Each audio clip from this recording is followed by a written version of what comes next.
आइए अब बात करते हैं प्रोडक्ट लाइफ साइकिल की। हर प्रोडक्ट को इन 4 स्टेज से गुजरना होता है। इंट्रोडक्शन, ग्रोथ, मैच्योरिटी और डिक्लाइन। कोई भी प्रोडक्ट ये नहीं चाहता, कोई भी कंपनी ये नहीं चाहती इस स्टेज में 4 स्टेज में आने के लिए। क्योंकि बहुत ज़्यादा मेहनत लगता है किसी भी बिज़नेस को एम्पायर को खड़ा करने में, बहुत सारा पैसा लगता है, बहुत वक़्त लगता है। मैं आपको हर मतलब ये 4 स्टेज है, चारों के पहले एग्ज़ाम्पल बताऊँगा फर्स्ट नंबर पे कौन से, फिर इसके बाद मैं बताऊँगा इस स्टेज में क्या होता है, एक्सप्लेन करूँगा। फिर थर्ड नंबर पे हम केस स्टडी पढ़ेंगे एक नोकिया की, फिर इसके बाद बुक से रीडिंग करेंगे। तो मैं बताता हूँ पहले शुरू में ये इंट्रोडक्शन स्टेज के बारे में। इसके बहुत सारे एग्जाम्पल हम देख सकते हैं। तो हम थोड़ा सा वक्त लेते हुए करते हैं इसको स्टार्ट। तो ये कोई भी प्रोडक्ट ये नहीं चाहेगी कि वो डिक्लाइन स्टेज में जाए, क्योंकि उसके बाद उस प्रोडक्ट का बहुत ही खराब खराब वक्त आने लग जाता है। कुछ प्रोडक्ट तो ऐसे होते हैं डिक्लाइन के बाद वो मार्केट से चले जाते हैं। जैसे आपने सुना होगा सीडी प्लेयर, पहले सीडी प्लेयर होता था, कैसेट के बारे में सुना होगा, टाइपराइटर के बारे में सुना होगा। वो मार्केट से एकदम चले गए, वो मौत की आगोश में समावेश हो चुके हैं, हम ये कह सकते हैं। कुछ प्रोडक्ट ऐसे होते हैं जो लॉन्ग टर्म तक रहते हैं और मेच्योरिटी पे आकर प्रॉफिट जनरेट करते हैं, इनकम जनरेट करते हैं और यहाँ से हटने का नाम नहीं लेते। कुछ प्रोडक्ट ऐसे होते हैं, हमें ऐसे प्रोडक्ट प्रोडक्ट में या कंपनी में पैसा लगाना चाहिए जो लॉन्ग टर्म तक मार्केट में टिक सके, ना कि ऐसे प्रोडक्ट में जो आए और चले जाएं। बहुत सारे प्रोडक्ट ऐसे होते हैं जो आते हैं और चले जाते हैं, पता भी नहीं चलता। कुछ प्रोडक्ट तो ऐसे होते हैं 30 दिन के अंदर ही आते हैं, चले जाते हैं। आपने जारा का नाम सुना होगा, जारा क्लोथिंग। तो वो प्रोडक्ट हर 15 20 30 दिन के अंदर मंथली में वो प्रोडक्ट चेंज हो जाता है, नए नए प्रोडक्ट लॉन्च किया जाता है। तो ऐसे प्रोडक्ट में डिजाइन में बहुत पैसा लगता है, मार्केटिंग में बहुत ज्यादा पैसा लगता है, रिसर्च एंड डेवलपमेंट में बहुत ज्यादा पैसा लगता है, मतलब जो इंट्रोडक्शन स्टेज में होते हैं। आइए कुछ एग्जांपल देखते हैं। और इसके आपने सीडी का तो देखा ही होगा, जैसे मार्केट से निकल चुका है आज। आज सीडी का कोई यूज नहीं है ऐसे वक्त में। और भी मैं आपको एग्जांपल बताता हूँ। आपने इसका नाम सुना है पेजर का। पेजर एक ऐसा डिवाइस होता था, ये देखिए, ये पेजर है। मोबाइल आने से पहले ऐसा ये प्रोडक्ट लॉन्च किया गया था, जिसमें हम मैसेज सेंड किया जाता था, इससे वॉइस मैसेज सेंड कर सकते थे और एसएमएस कर सकते थे। ये ऐसा प्रोडक्ट था, आपने इसका नाम सुना होगा। और जैसे सोनी ने निकाला था एक सोनी वॉकमैन, वॉकमैन, ये देखिए सोनी वॉकमैन। ये प्रोडक्ट थे सोनी वॉकमैन के, जिसमें हम कैसेट लगा के गाने सुनते थे। ये 1980 के बाद की बात है, जब ये ऐसे ऐसे प्रोडक्ट मार्केट में लॉन्च हुए हुए करते थे, हुए थे, जो आज मार्केट से एकदम निकल चुके हैं। आपने इसका 2000 के बाद से एक एप्पल ने एक चीज निकाला था जिसे बोलते हैं आईपॉड। आईपॉड, देखते हैं आईपॉड को। ये ऐसा होता था आईपॉड, जहां पर आप इसमें 1000 गाने आप अपलोड कर सकते थे, सुन सकते थे। आप इसमें वीडियो, ये देखिए, यहाँ पर वीडियो वीडियो बना सकते थे, फोटो कर सकते थे। उस समय की बात है, 2002 की बात है। ये प्रोडक्ट ऐसे थे, उस समय इंटरनेट नहीं था, कैसेट की जगह इसने रिप्लेस ले लिया। वहां पे हम बताओ, उस समय की बात है जब इंटरनेट का कोई जमाना नहीं था, फोन का कोई जमाना नहीं था, एंड्रॉइड का कोई जमाना नहीं था। उस समय की बात है, ऐसा प्रोडक्ट था। अभी इसके सेल्स का भी देखेंगे। उसमें क्या फीचर था, वीडियो देख सकते थे, फोटो था, ब्रॉडकास्ट था, एक्स्ट्रा फीचर था, बहुत सारे थे। यहाँ पर हम सॉन्ग सुन सकते थे, म्यूजिक सुन सकते थे। ऐसे प्रोडक्ट थे जो मार्केट से आज निकल गए हैं। डिक्लाइन के बाद ऐसे बहुत सारे प्रोडक्ट का स्थिति आता है जो चले जाते हैं। कुछ प्रोडक्ट ऐसे होते हैं जिनका लाइफ बहुत बड़ा होता है और वो मार्केट में टिके रहते हैं। ऐसे प्रोडक्ट हैं जैसे कोका कोला हो गया, पेप्सी हो गया। ये सारे प्रोडक्ट, अगर कोका कोला की बात करूं तो मैं 1886 में, जी हाँ, 1886 में इसको लॉन्च किया गया था। फिर पेप्सी की बात करें तो पेप्सी 1893 में लॉन्च किया गया था।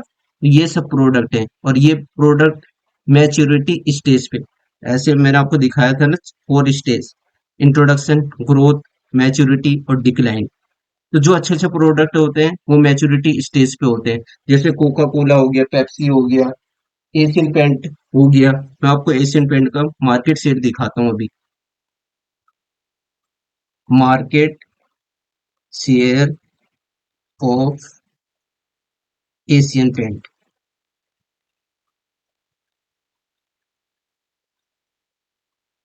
आपको मार्केट शेयर दिखाता हूँ।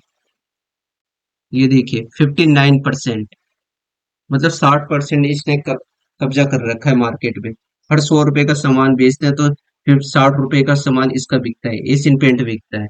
इसके अगर मेजर इनके उनके कॉम्पिटिटर की बात करें तो बर्जर बैंड पेंट है, कंसाई नेरोलैक पेंट है, एक्सो नोवेल है, वो सारे हैं इसके कॉम्पिटिटर। तो ये ऐसे, अगर इसके स्टेज की बात करें तो देखते हैं अब ये किस स्टेज में।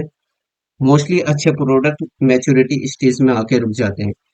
अभी यही देखते हैं, Asian Asian paint, Asian paint PLC कर, PLC in which in which stage.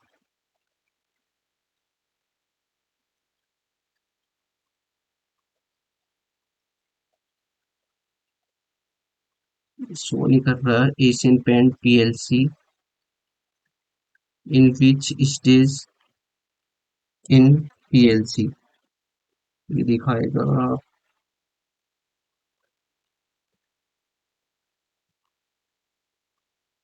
ये देखिए मैच्योरिटी स्टेज पे है। तो ये ऐसे ऐसे प्रोडक्ट हैं, कोका कोला हो गया, ये हो गया। अगर मैं आपको दिखाऊं कॉमली फ्लैन, ये इसे 2013 में लॉन्च किया गया था। ये पेन किलर एक टैबलेट है, पेन किलर टैबलेट होता है ये, और बहुत अच्छा प्रोडक्ट माना जाता है कॉमली फ्लैन। ये देखिए पेन पेन किलर होता है, इसे 2013 में लॉन्च किया गया था।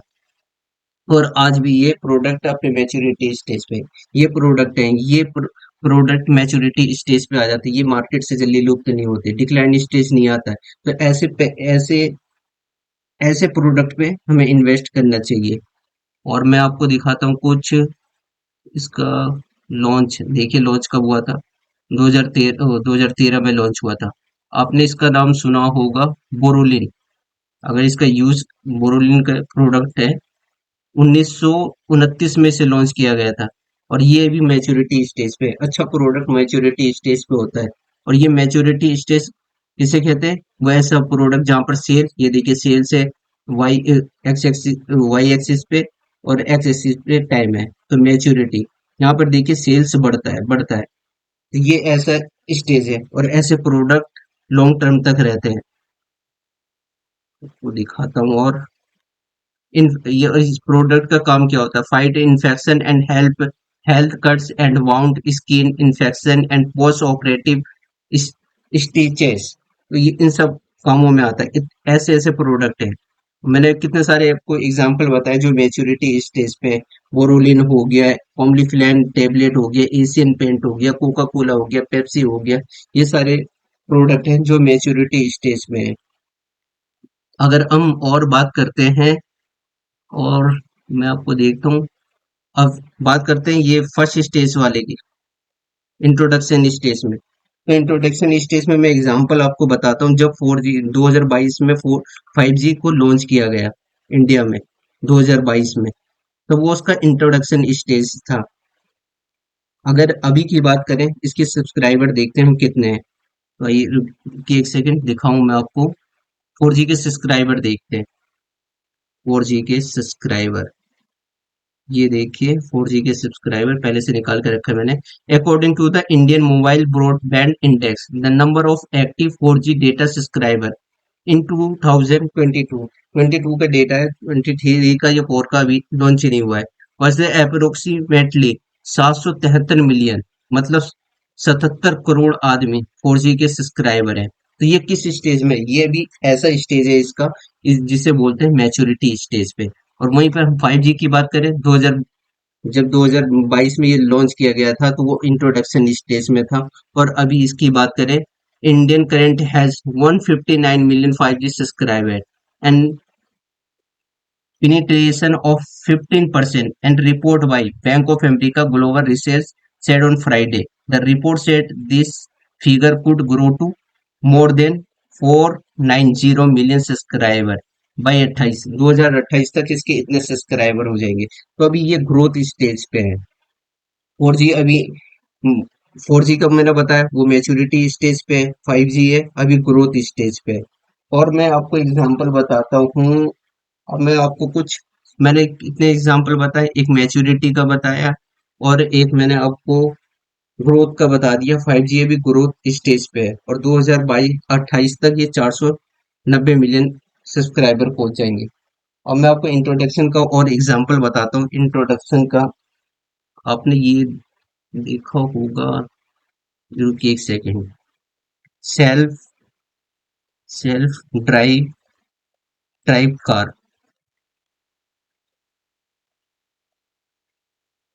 ये नॉट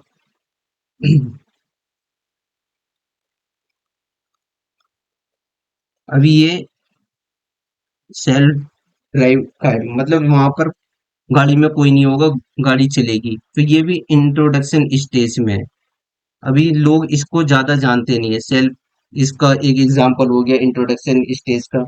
अब एक और एग्जांपल मैं आपको बताऊं, 3D टीवी। ये देखिए अभी थ्री 3D टीवी का लॉन्च होना बाकी है, अभी मार्केट में अभी आया नहीं है, ये इंट्रोडक्शन स्टेज में। जैसे 2022 में 5G लॉन्च हुआ था तो वो इंट्रोडक्शन स्टेज में। और इंट्रोडक्शन स्टेज में रिसर्च एंड डेवलपमेंट में बहुत ज्यादा खर्चा होता है, और मार्केटिंग में बहुत ज्यादा खर्चा होता है। तो मैंने आपको 3 एग्जांपल बता दिए, मैच्योरिटी के तो इतने सारे एग्जांपल बता दिए। इंट्रोडक्शन के मैंने आपको सेल्फ ड्राइवर कार का एग्जांपल दे दिया, 3D टीवी का दे दिया, 2022 में 5G जो इंट्रोड्यूस हुआ था उसका एग्जांपल दे दिया। और ग्रोथ का एग्जांपल मैंने आपको दिया है 5G 5G का, जो अभी ग्रोथ स्टेज में चल रहा है, क्योंकि ये ग्रोथ होना बाकी है, अभी ग्रोथ हो रहा है, अभी लोग इसे जानते नहीं है। तो ये हो गए।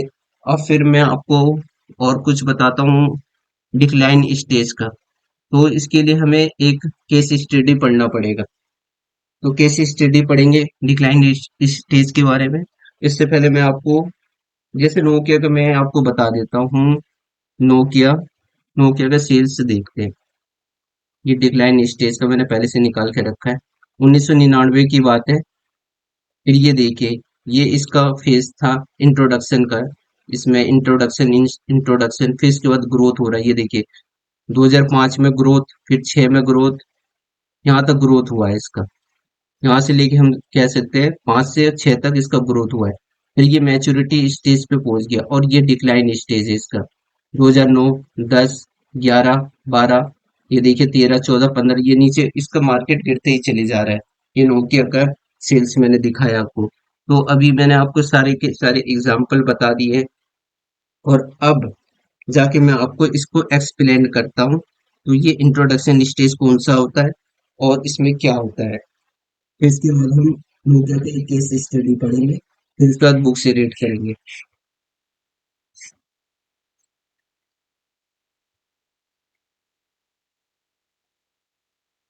ये ऐसा स्टेज होता है जहाँ पर रिसर्च एंड डेवलपमेंट में ज्यादा पैसा खर्च करना पड़ता है, मार्केटिंग में ज्यादा खर्च करने पड़ता है। ये ऐसा स्टेज होता है जैसे आपने कोई न्यू प्रोडक्ट निकाला, तो यहाँ पर कंपटीशन ना के बराबर होता है।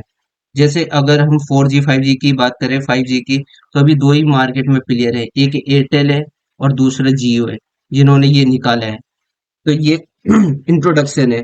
तो इंट्रोडक्शन में ऐसा होता है जहाँ पे कॉम्पिटिटर ना के बराबर होते हैं, कॉम्पिटिटर नहीं होते हैं तो आप हाई प्राइस चार्ज करते हैं। इस स्टेज में प्राइस आप हाई चार्ज करते हैं, और यहाँ पे कॉम्पिटिटर कुछ नहीं होता, और मार्केट लिमिटेड होता है। मार्केट लिमिटेड का मतलब ये होता है कि मार्केट में मार्केट बड़ा नहीं होता है, सब जानते नहीं है, प्रोडक्ट को नहीं जानते इस स्टेज में, इंट्रोडक्शन स्टेज में। और फिर बात करते हैं ग्रोथ स्टेज की। ग्रोथ स्टेज में ये देखते हैं कॉम्पिटिटर, आपको देखते हैं आपका प्रोडक्ट चलने लग गया तो वो भी इस मार्केट में इंटर हो जाते हैं। मार्केट मार्केट एक्सपेंड करने लग जाता है, प्राइस ज्यादा बढ़ जा यहाँ पर प्राइस, प्रोडक्ट का प्राइस कम हो जाता है, क्योंकि मार्केट में नए नए इंटर करते हैं कंपनियां, तो जिससे अब वो आप जैसे 1,000 रुपए का प्रोडक्ट सेल कर रहे हैं जिसमें 20% आपका मार्जिन है, और दूसरा आके उसे 900 रुपये में सेल कर रहा है, तो आपको भी उसे 900 रुपये में लाने पड़ेगा अगर मार्केट में टिकना है तो। वो बात अलग है, आपको आप शुरू में स्टार्ट किए हैं तो आपको एज मिलेगा, कॉम्पिटिटिव एज मिलेगा, वो बात अलग है, लेकिन मार्केट के अकॉर्डिंग इस स्टेज में आपका सेल तो बढ़ेगा, बहुत हाई रैपिडली स्पीड से बढ़ेगा। जैसे एक साल में आपका 10% से इंक्रीजमेंट हुआ, तो नेक्स्ट ईयर सेकंड ईयर में आपका 35% से इंक्रीज हो जाएगा सेल। इस तरीके से 75 से 65 से बढ़ जाएगा। इस तरीके से रैपिडली आपका सेल्स में इंक्रीमेंट देखने के लिए मिलेगा। और बात करते हैं मैच्योरिटी स्टेज में, यहाँ पे कंपटीशन बहुत ज्यादा टफ हो जाएंगे, बहुत सारे कॉम्पिटिटर आ जाएंगे मार्केट में। ये वो स्थिति होता है यहाँ पर। प्रॉफिट आपका, profit margin, margin per unit बहुत कम हो जाता है। क्यों कम हो जाता है? क्योंकि मार्केट में बहुत सारे प्लेयर आ जाते हैं जो कॉस्ट को रिड्यूस कर देते हैं, प्राइस को रिड्यूस कर देते हैं। वो 100 रुपए, आप 1,000 रुपए का सामान बेच रहे थे इंट्रोडक्शन स्टेज में, अब वो यहाँ पर आके इसे बेचेंगे 800 में, तो आपको भी 800 रुपये प्राइस करना पड़ेगा। अगर आपका 30% मार्जिन है 1,000 रुपए में, और वो 800 रुपये में बेचे, तो आपको 800 रुपये करना पड़ेगा। लेकिन इस स्टेज में आपका सेल्स बहुत बढ़ेगा, सेल्स तो बढ़ेगा और प्रॉफिट भी बढ़ेगा, लेकिन प्रॉफिट मार्जिन पर यूनिट कम हो जाएगा। और ये आता है चौथा स्टेज, जो कोई भी कंपनी नहीं चाहती होगी कि उसका चौथा स्टेज आए। तो इस स्टेज में क्या होता है? इस स्टेज में आपका प्रोडक्ट रिप्लेस कर दिया जाता है, न्यू प्रोडक्ट ले लिया जाता है। जैसे टाइपराइटर की बात करते हैं, टाइपराइटर आया, तो टाइपराइटर इस स्टेज में टाइपराइटर के बाद डेस्कटॉप ने ले लिया, कंप्यूटर ने।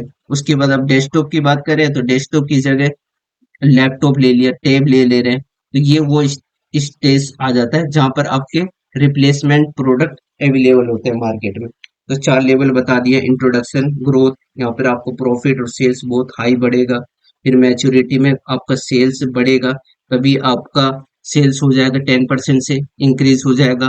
तो next next year second year में आपका 9% से बढ़ेगा, फिर आपका 11 हो सकता है, फिर ये 8 भी जा सकता है। तो इस तरीके से यहाँ पर आपका सेल्स बढ़ेगा, सेल्स बढ़ेगा ही, और प्रॉफिट मार्जिन पर यूनिट कम हो जाएगा। और डिक्लाइन में आपका न्यू प्रोडक्ट लॉन्च हो जाएगा, और वो प्रोडक्ट मार्केट से धीरे धीरे नीचे चले, मतलब जाने लगेगा।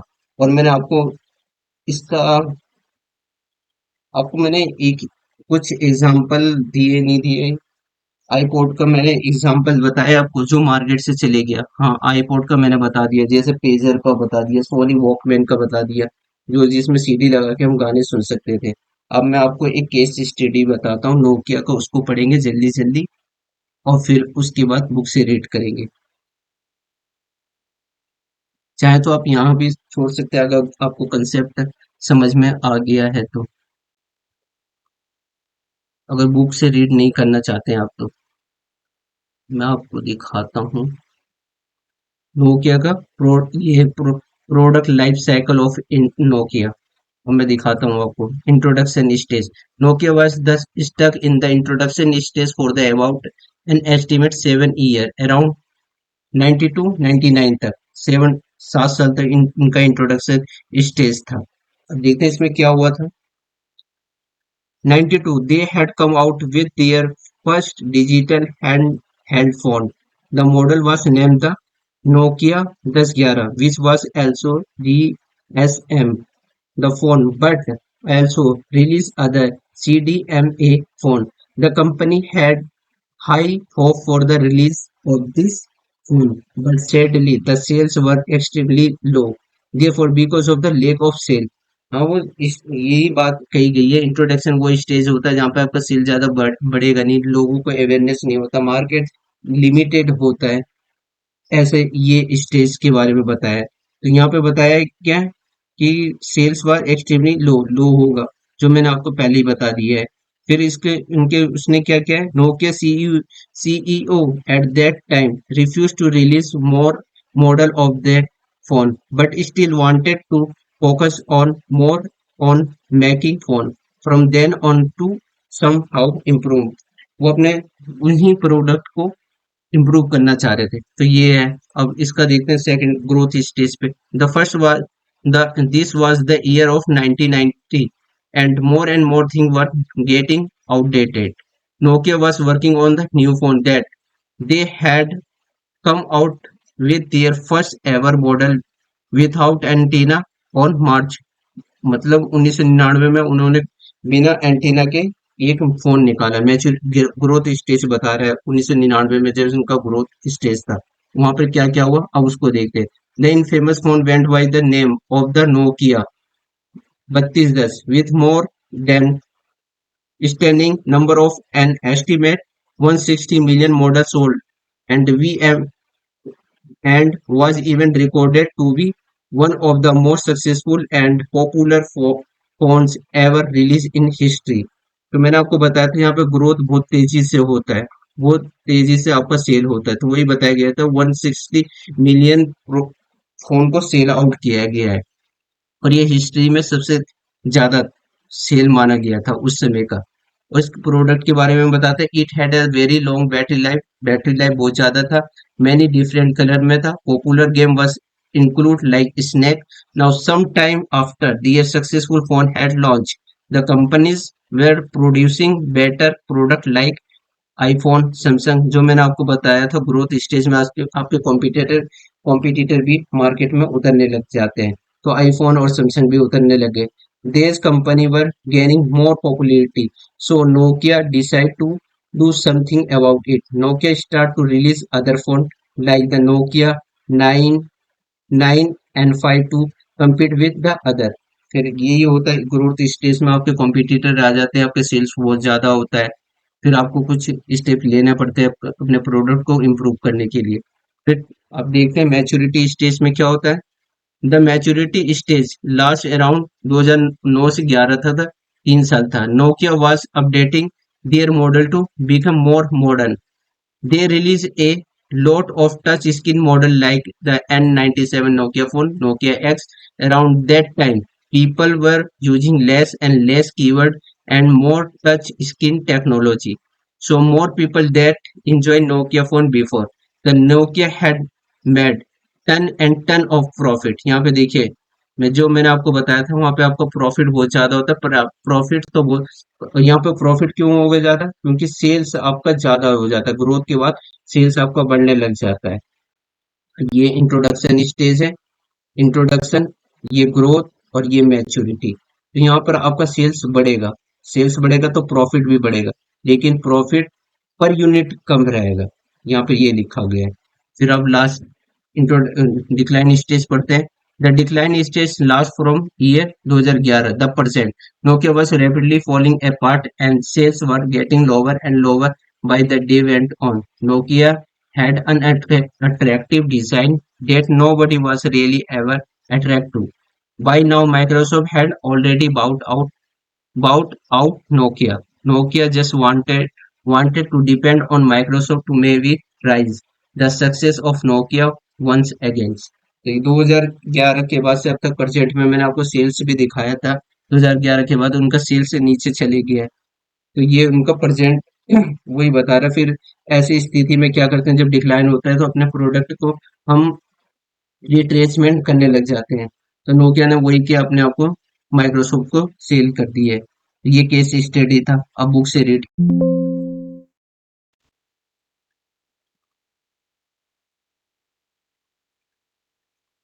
आईसीआई का मटेरियल पेज नंबर मैं बता दूं 2.22 है। तो अब यहाँ से पढ़ते हैं हम।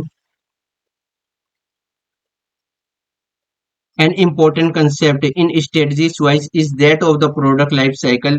It is a useful concept of guiding strategy choice. Essentially, PLC is an asset। एसएप में होता है, ये देखिए, ये है, इसको ऐसे कर सकते हैं, ये एसएप। तो इसको एसएप कहा जाता है। तो ये आपका एमसीक्यू बन सकता है यहाँ से। तो इसको हाईलाइट कर सकते हैं आप।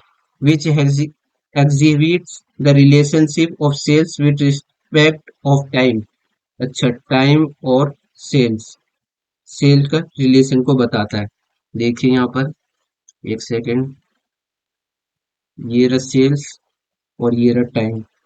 वाई वाई एक्सिस पे है सेल्स और एक्स एक्सिस पे टाइम, तो वही लिखा हुआ है, रिप्रेजेंट करता है। For a product, days pass through the four successive stages of introduction, growth, maturity, and decline. If the business is substitute for product, the concept of PLC could work just as well. The first stage of PLC introduction stage, अच्छा ये stage with slow sale growth. हाँ, slow sale growth होता है इस stage में। तो मैं, क्योंकि यहाँ पर प्रोडक्ट के बारे में कोई जानता नहीं, मार्केट लिमिटेड होता है, तो ग्रोथ सेल्स कम होगा।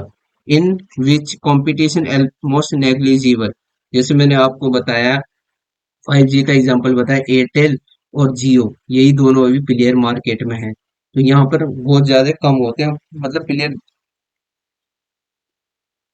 कॉम्पिटिटर देखते हैं कि इनका प्रोडक्ट चलेगा, फिर हम अपने आप को लॉन्च करेंगे, तो कंपटीशन बहुत कम होता है। Price are highly, relatively high, price ज्यादा होता है क्योंकि मार्केट में कोई कोई है ही नहीं, आपका ही मोनोपोली है, तो ज्यादा से ज्यादा प्राइस चार्ज करेंगे। मार्केट आर लिमिटेड, छोटा सा मार्केट होता है।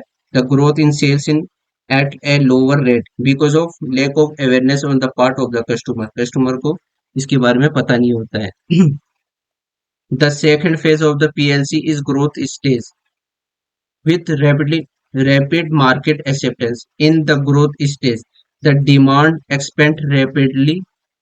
मैंने आपको बताया था डिमांड बहुत तेजी से बढ़ेगा प्रोडक्ट का, मतलब कि सेल्स बहुत ज्यादा बढ़ेगा, कि किसी ईयर 10% बढ़ जाएगा, फिर उसके बाद नेक्स्ट ईयर आपका 30% बढ़ जाएगा, फिर उसके बाद हो सकता है 75% बढ़ जाए। यहाँ पर आपका 1 लाख का सेल्स हुआ, तो वहां पर 1,30,000 का हो जाएगा सेकंड ईयर, फिर ये 75, तो ये 1.75 लाख का आपका सेल्स हो जाएगा। तो ये बताता बहुत ही तेजी से सेल्स आपका बढ़ता है इस स्टेज में। The price fall, competition increase, competition बढ़ जाता है, जैसे नोकिया के केस में सैमसंग आ गए थे, आईफोन आ गए थे। एंड मार्केट एक्सपेंड, जब मार्केट में ज्यादा कंपटीशन बढ़ेगा तो मार्केट एक्सपेंड होगा, प्रोडक्ट मतलब, और मार्केट में एडवर्टाइजमेंट किया जाएगा तो प्रोडक्ट अवेयरनेस भी बढ़ेगा।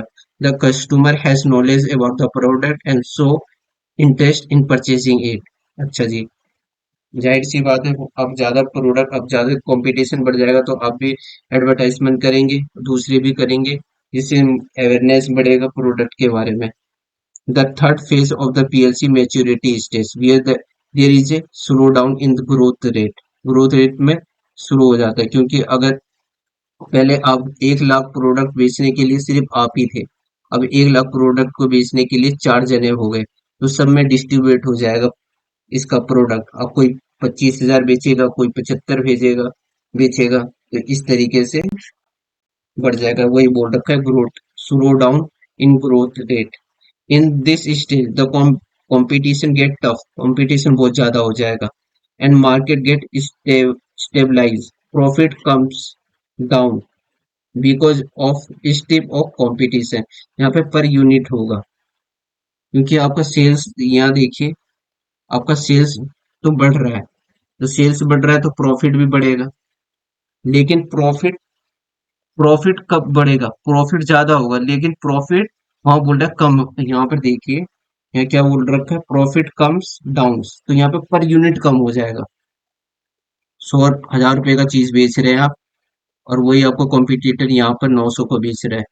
यहाँ पर आप 30% कमाते थे, तो ये 300 रुपये आप कमाते थे 1000 रुपए में। अब ये अब ये 900 रुपये कर दिया आपके कॉम्पिटिटर ने, तो आपको भी 900 रुपये करने पड़ेगा। 30% तो 27, 270 रुपये आप अब यहाँ पर यूनिट करेंगे, तो 300 से लेके 227, 270 हो गया, तो 30 रुपए का आपका पर यूनिट पे लॉस होगा। तो वही वही मैंने आपको पहले बता दिया है। अब फिर आगे बढ़ते हैं।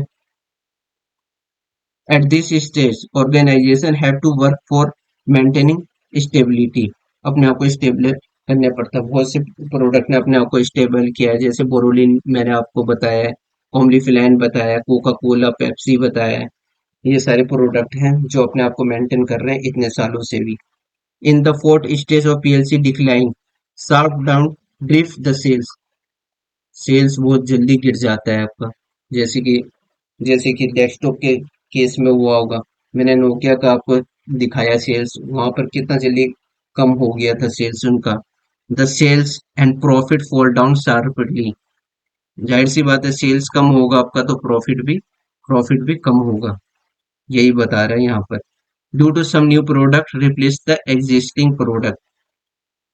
अच्छा जी, जैसे यहाँ डेस्कटॉप की जगह अब लैपटॉप ने ले लिया है, तो इसका डिमांड कम हो गया है, रिप्लेस कर रहे हैं प्रोडक्ट को। और फिर आप पढ़ते हैं product, so combination strategy can be implement to stay in the market either by diversification या रिट्रेचमेंट। अब यहाँ पे पढ़ते हैं, इसके लिए मैं आपको एक वीडियो दिखाना चाहता हूँ, वीडियो नहीं, आपको मैं एक चित्र दिखाना चाहता हूँ, फोटो दिखाता हूँ। जैसे आईटीसी का प्रोडक्ट देखिए, आईटीसी के कितने सारे प्रोडक्ट है। आशीर्वाद है, बिंगो है, फिएमा है, विवेल है, आईटीसी होटल है, विल लाइफ स्टाइल है, कितने सारे मिंटो है, पेपर क्राफ्ट है, ये सिगरेट, कौन सी सिगरेट है, गोल्ड फ्लैग होगी, इंडियन किंग है, क्लासमेट है, तो इतने सारे प्रोडक्ट है। अब यहाँ पे पढ़ते हैं। और वैसे भी आपने जॉनसन एंड जॉनसन का नाम सुना होगा, तो उसके चलो आईटीसी का एग्जांपल काफी है, हो जाएगा यहाँ पर। तो ये अब पढ़ते हैं इसको। The main advantage of PLC approach is that it can be used to diagnose a portfolio of product or business in order to establish the stage at which each of them exists. Particular attention is to be paid on business that are in the declining stage. मैं यहाँ से लेके यहाँ तक बताता हूँ, ये यहाँ पर हाईलाइट करते हैं, ये क्या लिखा है, स्टेब्लिश द स्टेज। आपके मल्टीपल प्रोडक्ट हैं, जैसे आईटीसी के केस में क्लासमेट का कितने सारे गोल्ड फ्लेक थे, इतने सारे आशीर्वाद आटा था, इतने सारे प्रोडक्ट हैं। तो वहीं पे बोल रखा है, अगर आपके मल्टीपल मल्टीपल मल्टीपल अगर आपके मल्टीपल प्रोडक्ट हैं, तो आपको सबके प्रोडक्ट को स्टेब्लिश करने पड़ेगा स्टेज। तो वो कौन से स्टेज में, इंट्रोडक्शन में है, ग्रोथ में है, मैच्योरिटी में या डिक्लाइन में, किस स्टेज में, तो सारे प्रोडक्ट को आपको देखना पड़ेगा। फिर उसके बाद बोला है particular attention to be business that are in decline stage, जो डिक्लाइन स्टेज में होगा उसको आपको अटेंशन देने पड़ेगा, क्योंकि वो डिक्लाइन में जा रहा है। ये नहीं आप पैसे पे पैसे लगा रहे हो, वहां पे मार्केटिंग कर रहे हैं उसका, उसके प्राइस कॉम्पिटिटर को देकर अपना प्राइस कम कर रहे हो, तो ऐसा नहीं होना चाहिए। तो यही बता रखा है कि आप उन प्रोडक्ट को भी देखें, अगर आपके मल्टीपल प्रोडक्ट हैं तो स्टेब्लिश करना चाहिए स्टेज सबका, तो कौन से प्रोडक्ट किस स्टेज में और डिक्लाइन स्टेज में जो जा रहे हैं उसको ध्यान देना चाहिए। फिर depending on the diagnose appropriate strategy choice can be made, फिर आपको स्ट्रेटजी बनानी चाहिए। For the instance expansion may be feasible alternative for business in the introductory and growth stage। जाहिर सी बात है, जो प्रोडक्ट आपका अच्छा काम कर रहा है इंट्रोडक्शन स्टेज में, तो वहां पर आप पैसे लगाएंगे, वहां पे एक्सपेंड करेंगे, वहां पे मार्केटिंग करेंगे। और उस वहां तो पैसे नहीं लगाएंगे, वहां मार्केटिंग तो नहीं करेंगे जो प्रोडक्ट डिक्लाइन है। तो वही बोल रखा है, जो प्रोडक्ट इंट्रोडक्टरी स्टेज में है या ग्रोथ स्टेज में, तो वहां पर आपको एक्सपेंशन करना होगा, ना कि उस प्रोडक्ट पे जो डिक्लाइन हो रहा है, प्रोडक्ट मार्केट से लुप्त होने वाला है। तो फिर ये बोला मैच्योर बिजनेस में भी use to source of cash for investment in other business which need resources. Mature business, जो बिजनेस आपका मैच्योर स्टेज पे है, ज्यादा पैसे कमा रहा है, ज्यादा सेल कर रहा है, तो वहां से आपको कैश निकालना है और उस बिजनेस में लगाना है, जिसको मतलब उन प्रोडक्ट में लगाना है आपका।